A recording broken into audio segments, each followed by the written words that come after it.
जय श्री कृष्ण। मनुष्य संसार में जितने भी मन के अंदर कामना रखते हैं वो सब कामना पाप का रूप ले लेता है। केवल वो कामना पाप के रूप नहीं बनता जो कामना परमात्मा की प्राप्ति वाला हो, परमात्मा की प्राप्ति की इच्छा वाली हो। कहने का मतलब कि संसार में जितने भी हम मन के अंदर इच्छा रखते हैं, कामना रखते हैं, चाह रखते हैं, ये सब पाप होता है हमारे द्वारा। पर वही इच्छा, वही कामना हमारे जीवन के लिए लाभदायक है जो परमात्मा की प्राप्ति वाली कामना हो।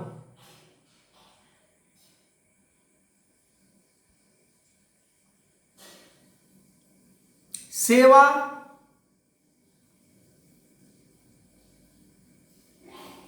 जो करता है दूसरों के लिए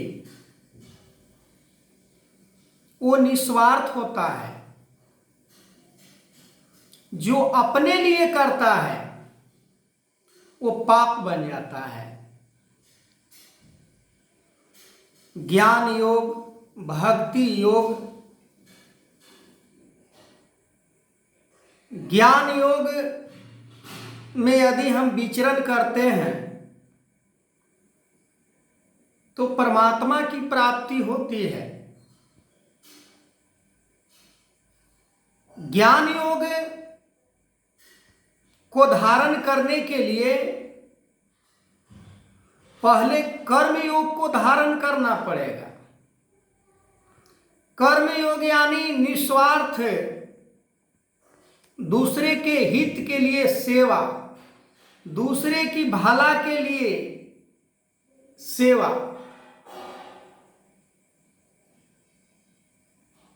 भक्ति योग भागवत प्राप्ति यानी भगवान की प्राप्ति। पर आज इस संसार में किसी स्थान पर किसी भी मनुष्य से यदि पूछा जाए, क्या भाई आपका इच्छा परमात्मा को प्राप्त करने का होता है? सामने से जवाब आता है, चाहे कितना भी क्यों पढ़ा लिखा व्यक्ति हो, कितना भी बड़ा मिनिस्टर हो, आईएएस हो, राष्ट्रपति हो, प्रधानमंत्री हो, इससे भी कोई ऊंचा वाला पद है, उसे भी यदि पूछा जाए, साफ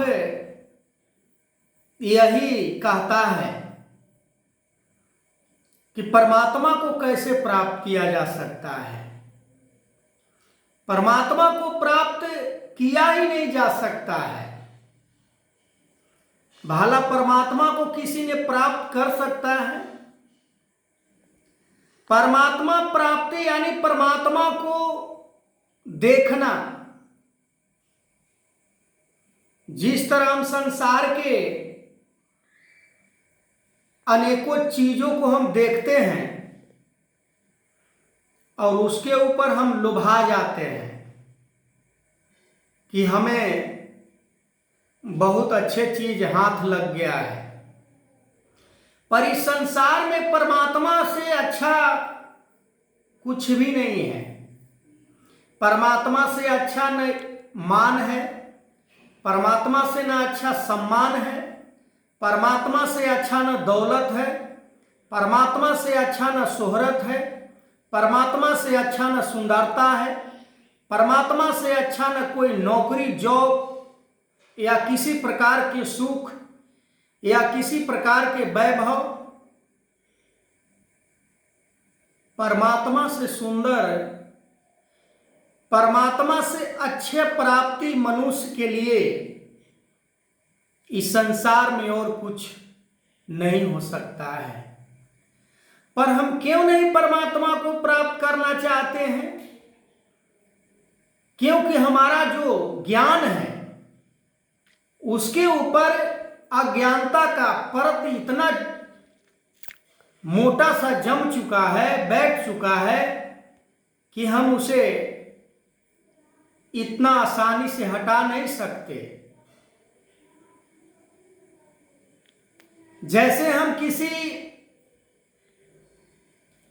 तोते को अक्सर कहते सुनते हैं,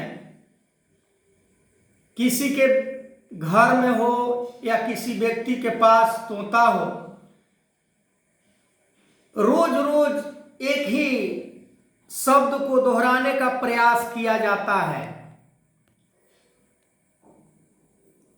कोई राम बोलता है, कोई अपना नाम का जिक्र करता है, कोई कुछ बोलता है और उसी नाम को तोता फिर रिवाइज करता है, फिर बोलता है। ठीक उसी प्रकार इंसान की हालत इस संसार में आज बन चुका है। बचपन से लेकर जवानी से बुढ़ापा तक उसी धन वैभव को वास्तविक सुख समझना, वही मान सम्मान इज्जत को वास्तविक हस्ती समझना, प्रतिष्ठा समझना। पर उसको ये शायद पता नहीं होता है कि ये पूरे जो पदार्थ है, जो वस्तु, ये सिस्टम, ये सब नाशवान है, ये नष्ट होने वाला चीज है, खत्म होने वाला है। पर हमारा कॉन्फिडेंस इतना मजबूत हो चुका है इन चीजों के ऊपर कि हटना ही नहीं चाहता। मैं हटाना ही नहीं चाहता हूं, क्योंकि उससे इतना मजा मिलता है, आनंद आता है। पर आनंद का जो स्रोत है वो पूर्ण परमात्मा से है।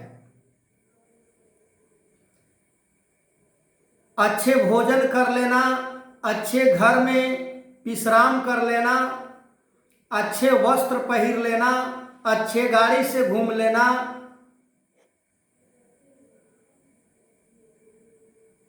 अच्छे बानी बोल लेना, ये आनंद नहीं है।